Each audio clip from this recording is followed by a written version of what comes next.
పెద్దపల్లి జిల్లాలోని అతిపెద్ద శైవక్షేత్రమైన ఊదల శ్రీ భ్రమరాంబ మల్లికార్జున స్వామి ఆలయంలో భక్తజన సందడి నెలకొంది. వేసవి సెలవులు ఉండడంతో ఉదయం నుంచి ఆలయంలో భక్తుల సందడి నెలకొంది. కోడెమొక్కులు మొక్కి తలనీలాలు సమర్పించి స్వామివారికి ప్రత్యేక పూజలు నిర్వహించారు.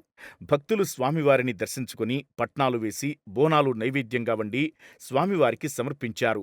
వ్యవసాయ పనులు ప్రారంభించే ముందు స్వామివారిని దర్శించుకోవడం భక్తులకు ఆనవాయితీగా వస్తోంది. భక్తులకు ఎలాంటి ఇబ్బందులు జరగకుండా ఆలయ ఈవో సదయ్య, ధర్మకర్తల మండలి చైర్మన్ తగు ఏర్పాట్లు చేశారు.